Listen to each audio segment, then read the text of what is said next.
Hello and welcome to this virtual coffee lunch and learn. We are really excited to be here today. We are going to be talking all things open source, one of our favorite topics at Virtual Coffee. Wilfred is going to be kicking us off with our conversation in a minute. But we always want to say thank you to everybody who's a part of this, whether you're watching this after we've done it or whether you're part of the virtual coffee community. We really love to be able to share together, and you can find more about us. You can find our open source resources if you check out our site at virtualcoffee.io. As always, our mission is to be a welcoming tech community that allows room for growth and mentorship at all levels, and to create meaningful opportunities for learning, leadership, and contribution for everyone. So with that being said, I just want to say welcome to Wilfred, who suggested this conversation that we're going to be having today. Wilfred has a background with Flutter, Node.js, and Golang, and has done a lot of different technologies. And so he'll get us started with our conversation today about open source. Thanks so much, Wilfred. Hey, thanks for the great intro, and let's just get started. So, jumping onto open source, as developers, we love open source tech, and we love to open source our technologies. So, this thing I personally faced it that okay, I have a great project, let's open source it. So I just open source repo from private to public, and just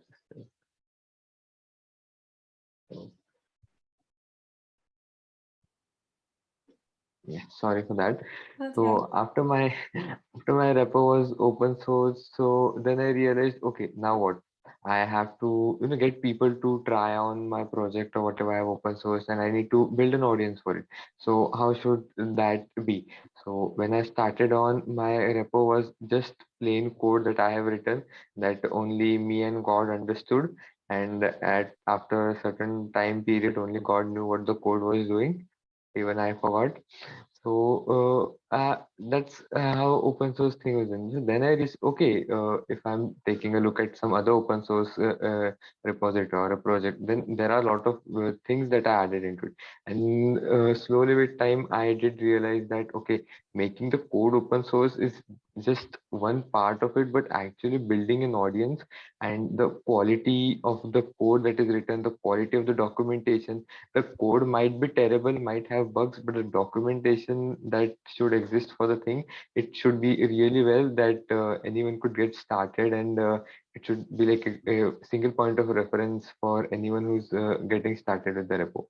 So slowly, as I realized, I started improving the quality of my projects, and it's just that being in the community, I used to refer a lot of projects that other developers have and had open sourced, and then that's how my open source thing went.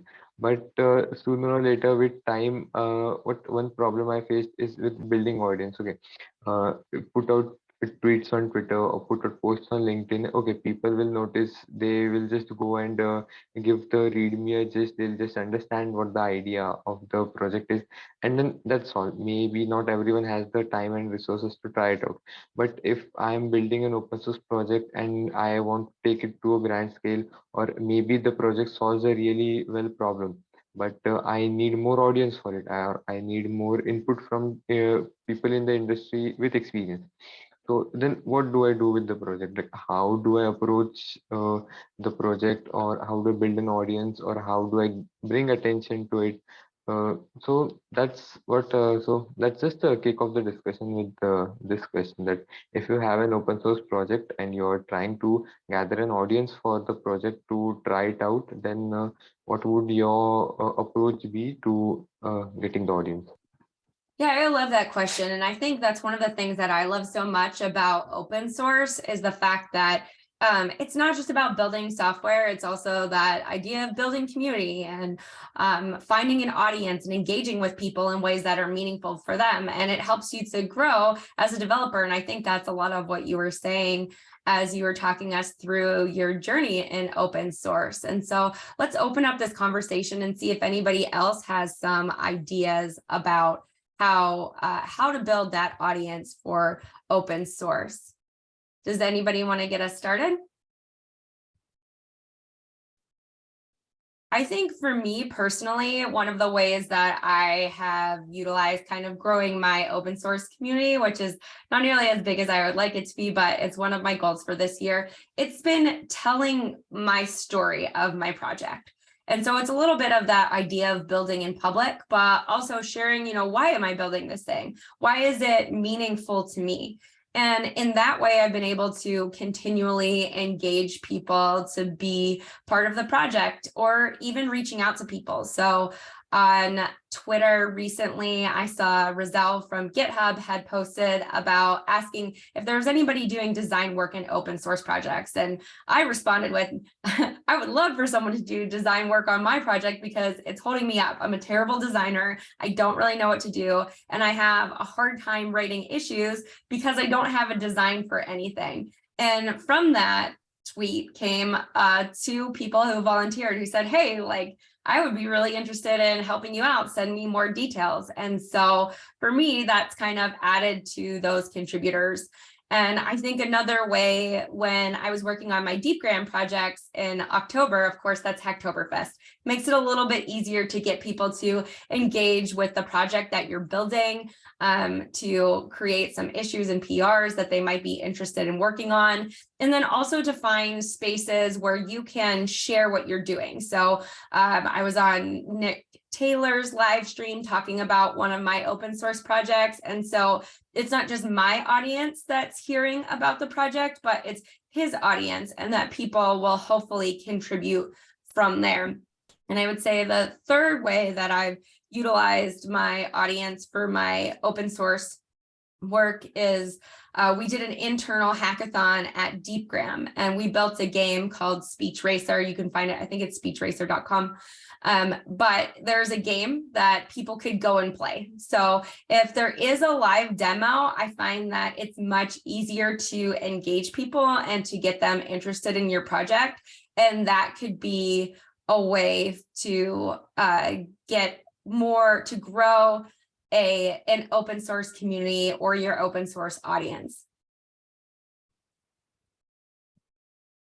Yeah, I totally agree with your points. So that's one way to do it. Another thing I have noticed is if we identify the potential audience, let's say I've built a front-end library, so I would approach some front-end developers who might give it a try, and who might have various experiences using various front-end designing tools. Like there is a React, Angular. So if I just make another framework, then I can approach them that, hey, you have multiple projects and you have experience a lot. So can you just try out my library? It's just as a base version, and you can try and I can use your feedback. And that's one way to doing it. Another way is that you can, if this depends on the scale and effort you're willing to put, but you can approach some college communities where, or some hackathon organizers, wherein one of your project might be as one of the suggested technologies to use. So that I have found out that that is one way to use uh, grow an audience, basically, to answer a question. And on that topic, if anyone else has any comments on their mind, then we would definitely like to hear those. Yeah, you're nice. See that you put some in the chat. I don't know if you can share that live or if you'd rather me read that off for you. Read it. All right. So Yearn has an open source project. Yeah, I totally get it. My kids are at school, so no worries. The stars that Yearn gets for keep. Okay, wait.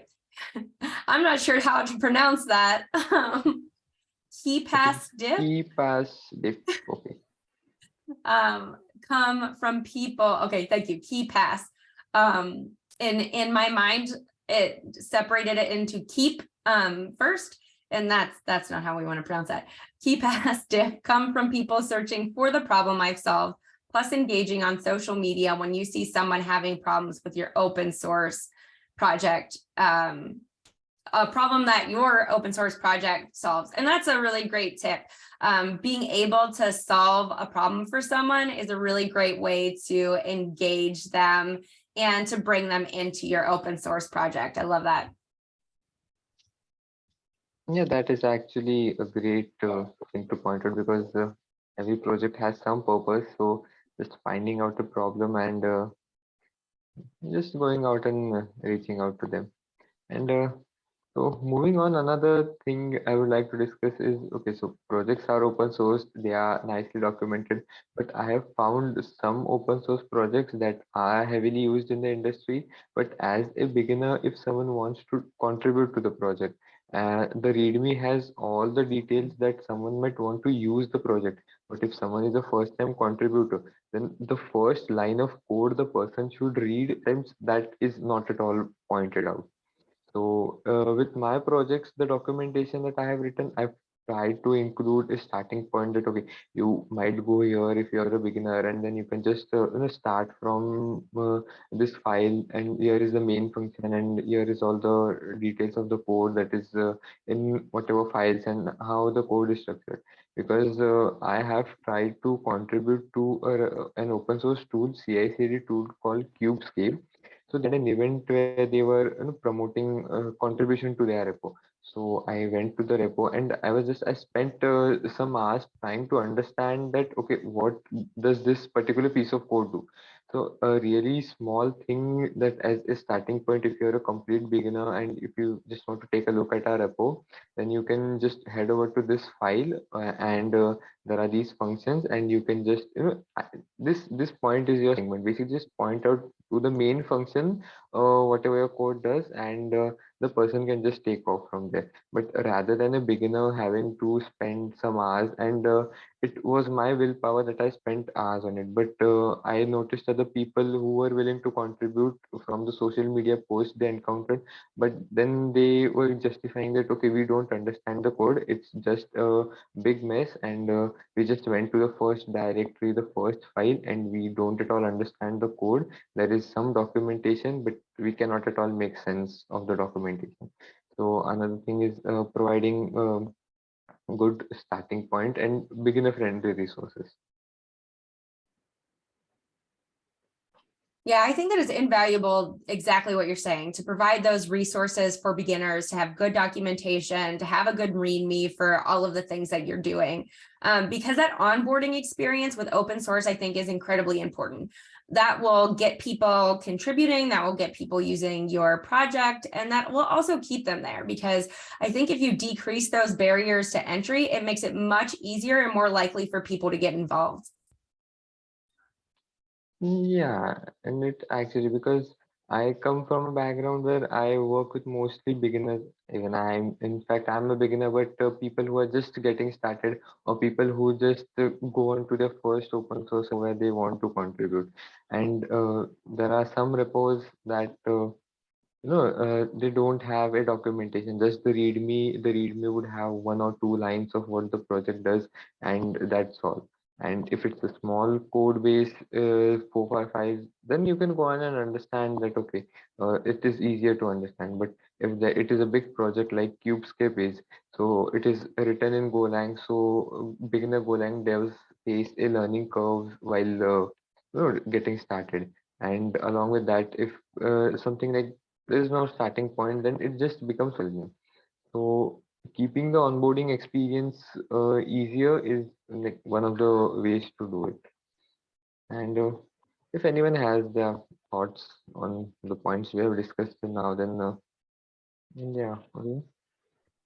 Yeah, sorry, I have lost my camera functionality. I've been having some challenges, but if anybody here has questions too about any of the things that we're talking about, feel free to put those in the chat and feel free to ask them as well.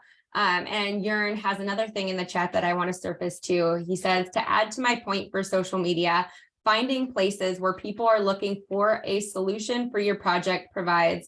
I found pmalerts.com to be helpful. It gives you a daily email people are discussing on Reddit based on keywords that you've used.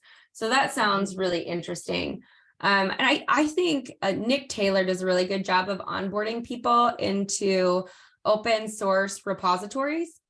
And for the things that he's doing, he also does a nice job of curating the experience, making sure that people feel supported when they make their first contribution. So that often doesn't happen, but it does make a really big difference, I think, in the experience. So if you let people know that, hey, you've done a great job, here's a GIF to show my appreciation, even that little recognition makes a big deal. Tweet out whether or not somebody has is contributing for the first time or has a PR merged in. All of those things, I think, go towards helping create a friendly and positive experience.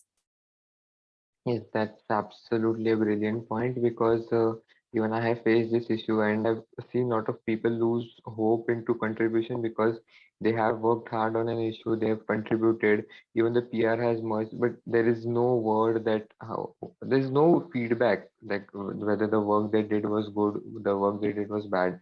The PRs are pending, more issues are being created, other people are making PRs that are being merged, but the contribution some people have done is not getting much and there is no communication.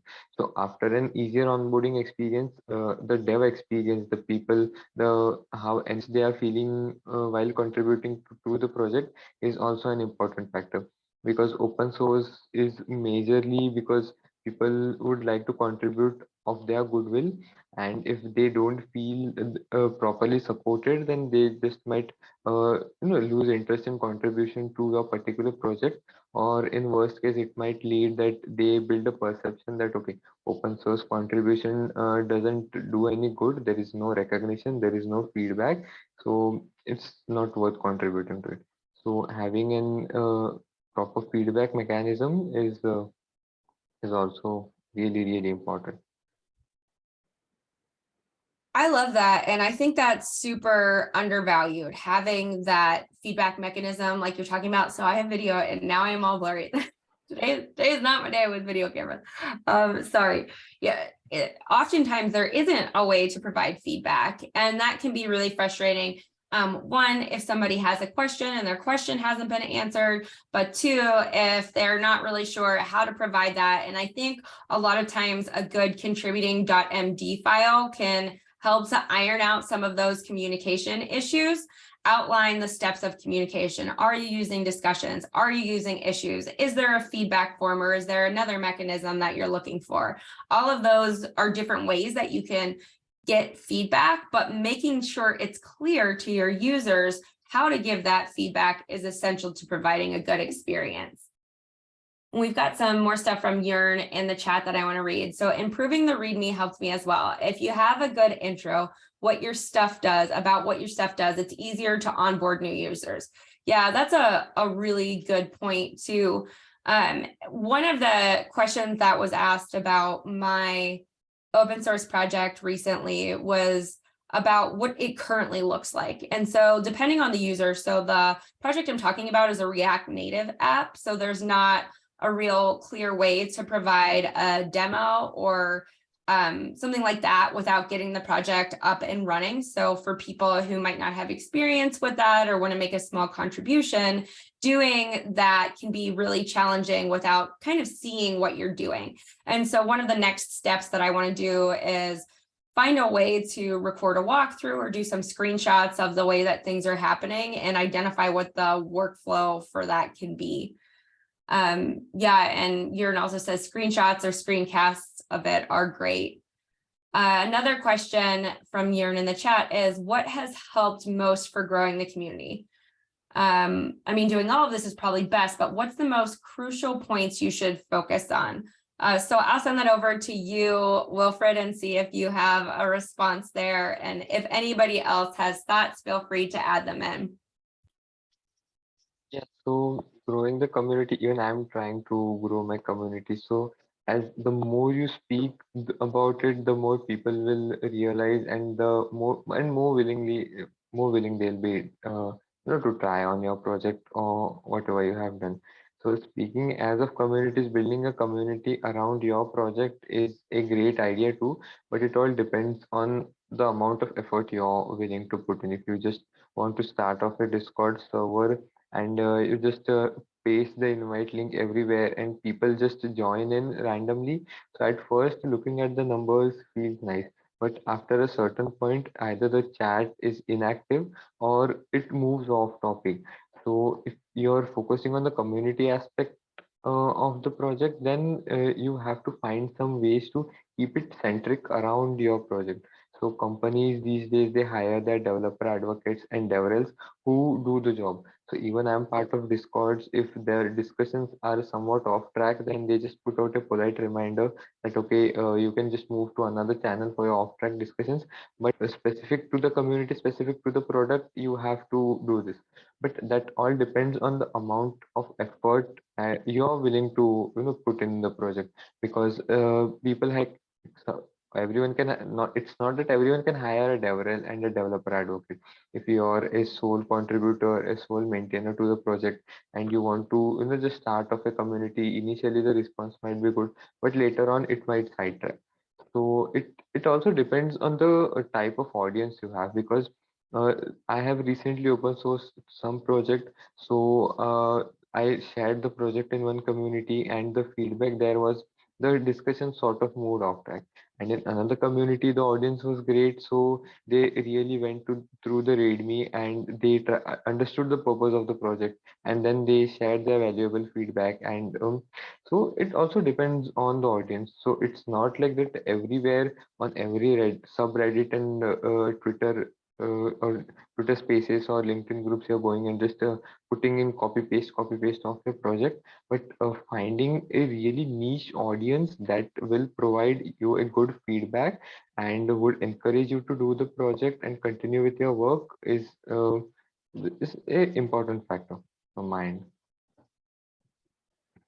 Yeah, I think that there are some really great tips there. And it is interesting. It depends a lot on what the purpose of your project is. And I think it's really important to mention that there are full teams of developer advocates out there that do a lot of this stuff. And so this is something that you're doing for your company or a personal project. It's going to differ, and depending on what the purpose is. And I would say, the best thing that you can do is have good documentation. You have to reduce those barriers to entry. That's the number one thing, because if there's barriers to entry, people are not going to come. But if you have good documentation, people will probably say this project has really good documentation. And that's one of the things that have actually brought people to virtual coffee.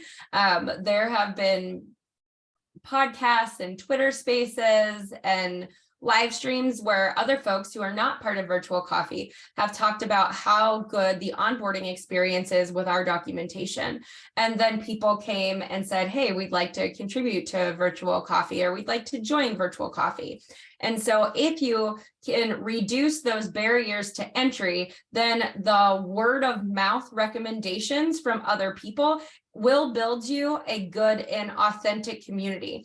And the more people that you have to do that, the easier it is to scale that project, right? So if you're trying to do all the things, you're probably not going to build the community that you want to, because you're overwhelmed with all of the things that you're doing. But if you have that good experience in place for your contributors, then they're more likely to talk about that experience and get other people involved. So I would definitely say good documentation and identify those things that are barriers to entry for what you're doing. I absolutely agree with your point, because the documentation that I wrote for my projects, I kept in mind that okay, I'm an absolute beginner and I'm writing the documentation for someone who has no clue about what the technology does. And I have received a lot of appreciation for the documentation, and people are even considering that they shared with me that okay, if we are writing some of our documentation, then we would use your documentation as a reference point, that how detailed and how the structure of our documentation should be. So that's really well, because from their word of mouth matters too, because if those developers are to someday reference some other developers or some other place where they might want to share an awesome documentation resource, then just for the documentation also your project might get shared, and that would also give a boost to your project. So absolutely agree with the good documenting point. And yeah, till now, if anyone has any thoughts to share, then they can just say it out or put it in the chat.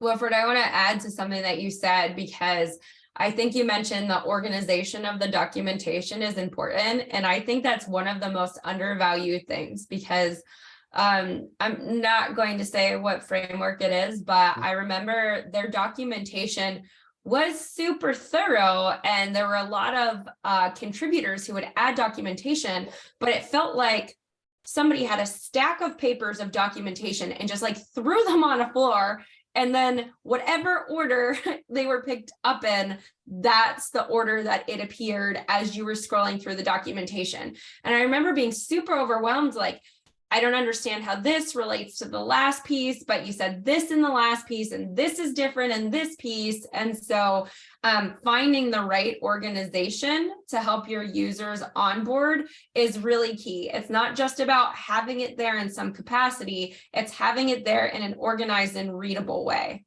I'm not talking about Docker. I've never used Docker because it seems super overwhelming and confusing to me. So not touching Docker. Yeah, and to add to your point, that one simple thing to add to documentations could be examples, simple use case examples. Yes. If it's an API, you are writing the API specs that, okay, these parameters can be added to the API. Just a simple API call example, a simple JSON request body, or just a call example helps literally a lot. I cannot stress more on how much an example solves the problem, because I have spent a lot of effort and a lot of time simply trying different parameters and trying to figure out an example myself. And in the end, I just prepared a documentation of the API for myself, so that I don't have to visit and try to figure out that again. But comparatively, I have seen APIs. This is mostly with Google's whatever product APIs they have. They generally include a small use case example for getting started, but that simple use case example just gives a lot of clarity that, okay, how things are working here. And just the baseline is that simple examples helps a lot. So if you can include examples of your you whatever product is there, then that would be another great thing to add to the project. Yeah, I really love that. I'm an example person, so I learn best through examples. I could read an entire blog post that explains something, but if you give me an example with no explanation, I'm more likely to be able to figure out what's going on from that example. And it also gives the opportunity maybe to play around with it. So even, maybe there's a code sandbox that someone can use, or I really do like Expo's documentation because they have Expo snacks. And so they'll give you an example of what you can do with whatever they're talking about in the documentation, but it allows you to play around with it a little bit. And that helps you to understand, okay, this is what I can do, or this is what that thing does. And that exploratory method of learning, I think, goes really far to provide a good experience for a lot of different types of learners, not just somebody that is, good at reading documentation. There's other ways of presenting the same information in a practical format. So I really love that idea of providing examples if that suits your project. Does Yeah, anybody, I just want to throw this out there, if anybody has examples of documentation that they've seen that are good documented projects or have good examples, feel free to unmute and share those with us, or go ahead and add those in the chat. yeah, you can absolutely do that. And I would also take the opportunity to share my documentations, my repositories, because I was not expecting the response to the documentation, and I was just honestly surprised at how well people received the documentation. So even those things matter a lot. And I just have an open-ended question that what are your thoughts on stars on the repositories? Because I have seen people ask like reminding people that okay, star are repository, star are repository. So what value do you feel that stars add to your project and repository?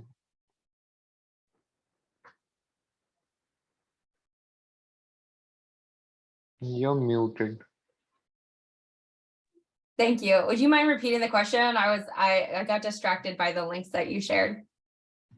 Yeah, so if your project is on GitHub and people can star your repository. So I have seen maintainers and project owners constantly put out reminders that okay, go out and star a repository. And if you star, then you stand a chance to win certain incentives. So what value do stars add to your project?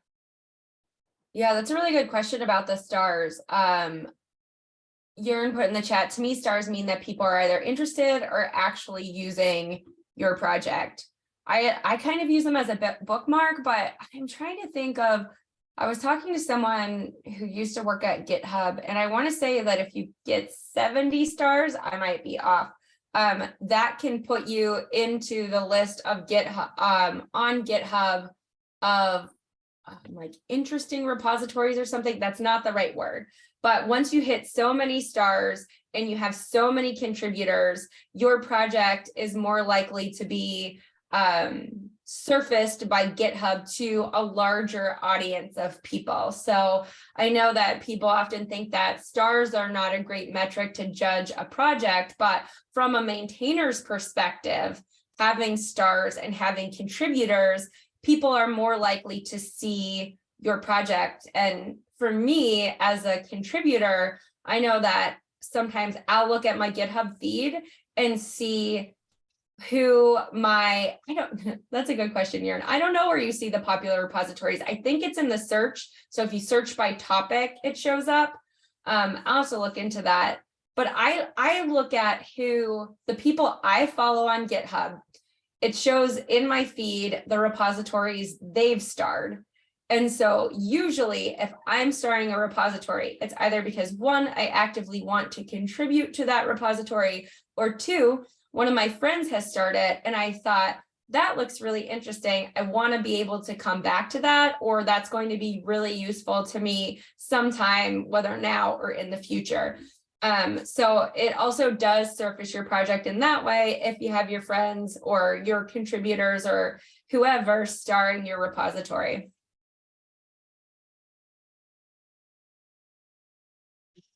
Yeah, I can agree on those points as well.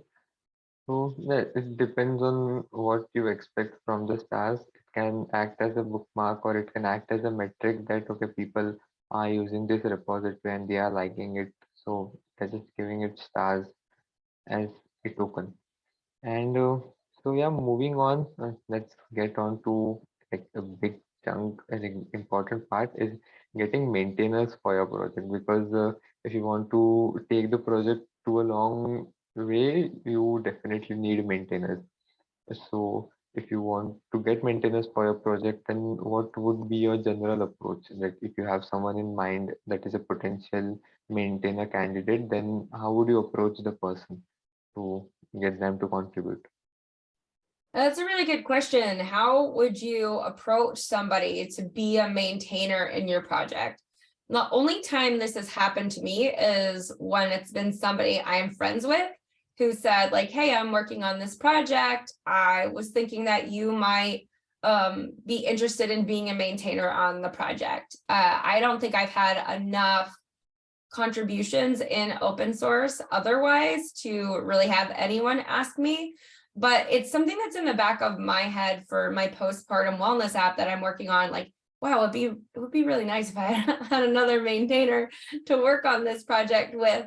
There's a lot of things holding me back, but I think that's one of the issues that I would like to solve. So if anybody has experience in that, I would definitely love to hear about. It doesn't have to be if you've done it or if someone's asked you to be maintainer, that's great. Or if you just have some thoughts that you think might be useful, feel free to share those as well.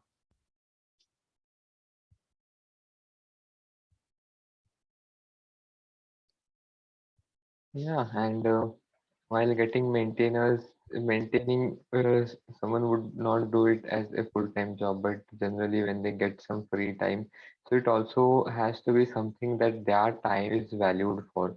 Because if someone starts maintaining your project and they put in their effort, and then one day you just decide to abandon the project and just disregard all the efforts some other contributors and maintainers have put in, then that is also a bit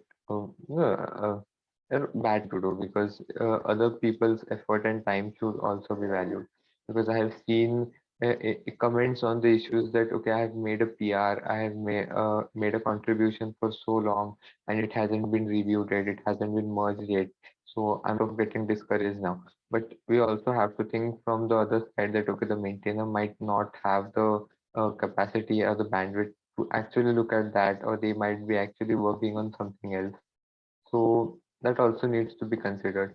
And a simple thing that can be done by the trainer is just put out comments in the repos that the issues that, okay, uh, we have received, and we'll take some look at that. Because the communication should be maintained, because if there is no link, there is no communication going on, then it just feels like ghosted, and this doesn't make any sense.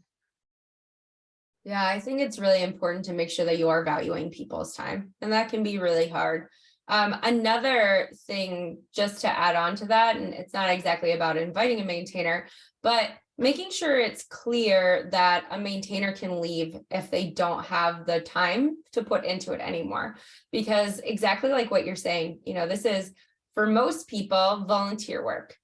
And it can be hard. People might feel bad and think like, oh, they really need my help, I should stick around.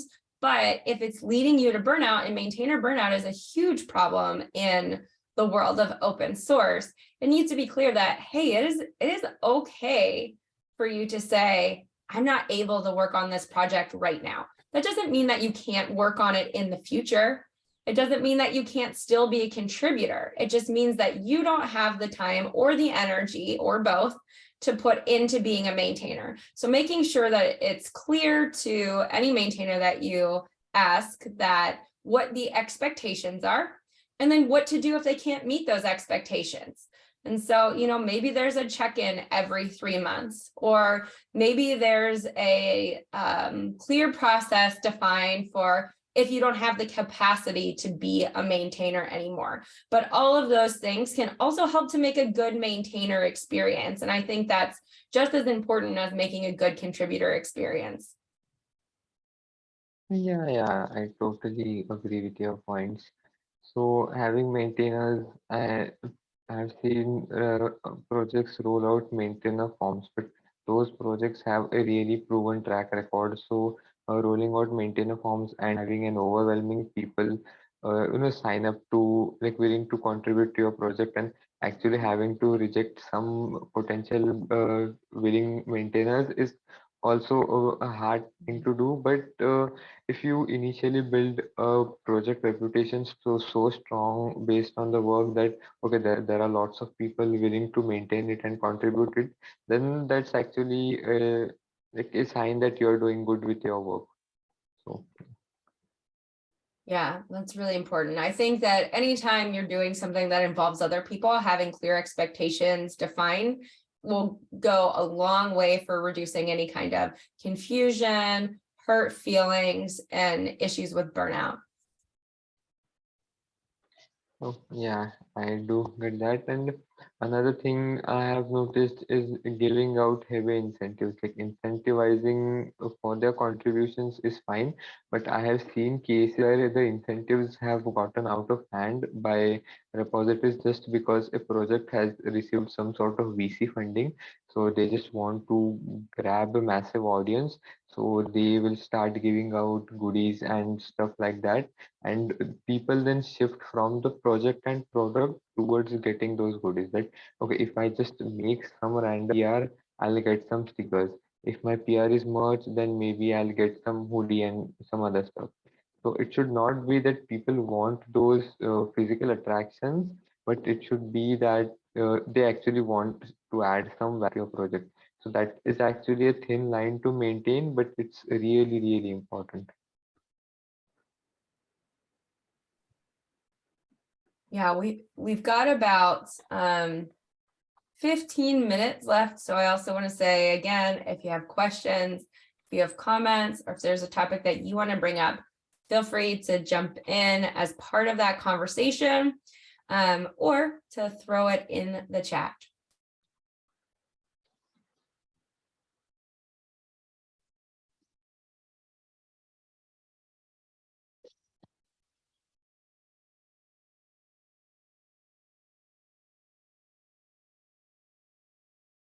So yeah, I think everyone's preparing for a nice weekend. So Is there anything else that you want to bring up, Wilfred?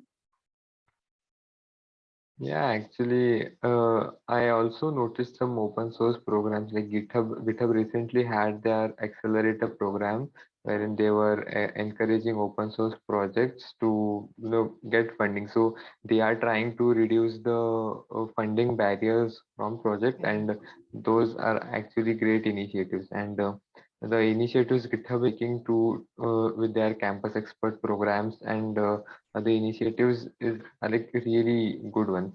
And another thing I have noticed is that some companies they even have the open source funds. Like I have noticed Twilio has, Appright has that.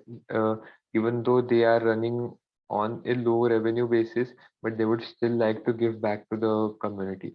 So if you build a project that well that people are willing to contribute and support you like that, then that's also a good thing. Yeah, I think that's a really great point, because oftentimes maintainers, especially ones who are heading towards burnout, feel that it can be a little bit of thankless work, but doing things to reduce those burdens for maintainers, like the GitHub Accelerator program, like the Appright Fund, and the other funds that are out there to contribute to open source projects, show that there's appreciation for what folks are doing and for the time that they're spending. And we've got a question in the chat. How do you handle when a maintainer stops working on one of your dependencies, if it's a crucial one, or the risks involved in that? Do you have any thoughts on that? Yeah, I think if it's really like a breaking change, then having things clarified before the maintainer takes the work on, that would actually help a lot. And if due to certain circumstances, if the maintainer cannot work on, then you might try to talk them in. But if the end of the day they have to go, then you have to get someone another person, and they would have to start to contribute that. So if you are trying to get a new person in, then one thing to do would be to personally sit and check the documentation and whether or not the code they have written is really working fine. So just get some basic tests done and then some documentation things done. The onboarding experience for the new person should be smoothed on. So even if some core functionality is missing on, that's fine, but focus more on the onboarding experience so that someone who takes on the work doesn't get overwhelmed like, okay, this is too much for me. So that's what I have about that. Yeah, and my response would be to that, like, one, it's a learning experience, right? So next time around, maybe find a way to clearly communicate to maintainers what those expectations are. So if you're working on an issue and you don't have time to work on it within so much time, you need to clearly communicate this to the other maintainer or the owner of the project or whatever. So creating those clear lines of communication, but it also gives you a little bit of protection so you can reference back to it. So if you think there might be hurt feelings about the situation, then at least you can say like, hey, when you agreed to do this, these were the expectations. And then also start with like, is there something I can do to help you with this is always a good way to start. How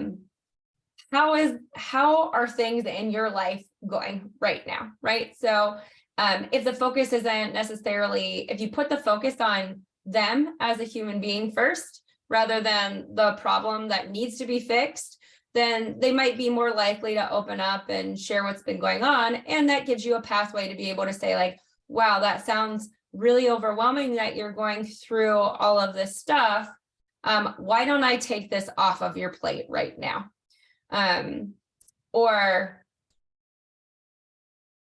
if there's not a lot of stuff on their plate, then you can say, are you still interested in working on this project? Because this needs to be completed and this is when it needs to be completed by. Or when do you think you could have it completed by? Because I need to be able to have it done by this date and I'd love to see you do it. But if you can't, I can pass it along to someone else, or I can work on it, or whatever the alternatives are. I'm gonna take a glance at the chat now. Let's see. I have some questions in the chat. So yeah, Aishwarya, to your question, actually, personally, I am also dissatisfied with the GitHub's search feature. So there are certain query strings that you can just paste onto Google, and it will give you out some prominent resources. And also, there are some repositories and Twitter threads that point out some good repositories to start contributing to. So I can actually bundle up the resources that I have, and then I can share them in the Slack chat after the session ends. So I think that would help you a lot. But rather than using directly GitHub, you can go on and search directly on Google, or even different search engines work well also. Not just Google. If you use Bing and Brave search as well, those search engines also sometimes list different results than Google, and those help as well. And you can just reach out to people, or if you just keep scrolling some Twitter feed, then you can realize that people have in their repositories that okay, they are maintaining some project, or they are contributors to some project. So based on that also, you can utilize your work to find someone or some repo that you are willing to contribute to. Yeah, So the question, yeah. just the question in the chat was, how would you search for repositories for contribution? When I searched for front-end related ones, most of the links were broken. OpenSauce.pizza, and a company that is founded by B. Dougie, formerly of GitHub, I think is trying to solve a lot of these issues because it is hard to search for something. And so one of the things they're doing is looking at repositories and also looking at the contributions from people and showcasing them and allowing that to highlight people who are making good and substantial contributions to popular repositories or to good repositories. And so it's a little bit of not just contributing to open source, but credibility building for anybody who is doing open source contributions. And Jörn asks, along with this, what's the intention about finding repositories to contribute to? So beyond what Jörn mentions as adding a feature or fix a bug, then yeah, I would say credibility building, community building, I think is actually, I have a blog post called 5 Reasons You Should Continue Contributing to Open Source. You should read it. But it's credibility building, it's finding a community of people. It's also getting some experience working on a team if you haven't worked on a team before. And lastly, I would say sometimes it's just to get involved in a technology you don't know. So, maybe you are interested in working with Rust and you've never worked with Rust before, and you find an open source project that you can contribute to. It allows you to utilize that to work on that project in a way that if somebody who's a maintainer says, well, that's not the best way to do it with Rust, this is another approach that you can take, then it can become a learning experience for you too. Jörn has an opportunity for us developers, so yeah, we can just jump on there. Wilfred, do you have any other thoughts on why to contribute to open source? Contributing to open source actually helps because you might want to utilize your talent beyond your workspace, and there might be someone on the lookout for a good contributor. It's not just that, okay, contributing to the repositories you have been using and you have willingness to contribute. That's actually great. But also being on specific lookout that, okay, I have a specific skill set and I can add a value to certain projects. And if you have the bandwidth and the willingness to do it, then you should certainly do it, because what might be a small bug fix for your level of experience and skill set might help someone or someone's project a lot. So even small contributions make a lot of difference. So if you have the willingness, the sheer willingness, okay, I just want to contribute, let it be anything, then you can simply contribute, find repos and contribute to them. Yeah, I love that. I think that's really important. All right, we've got about 3 minutes. Any last thoughts to wrap us up, Wilfred? I think this has been really great, and you posed a lot of good questions and discussion points, so I appreciate all the effort that you've put into this.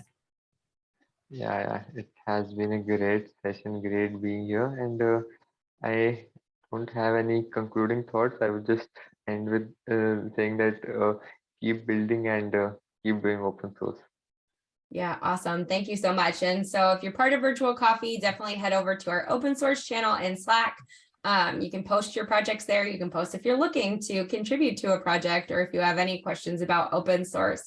And for all of our other friends out there, check out our website, virtualcoffee.io/resources. We have a whole section on open source resources, and big shout out to Dominic Duffin and IU for really working hard to put that section of the site together.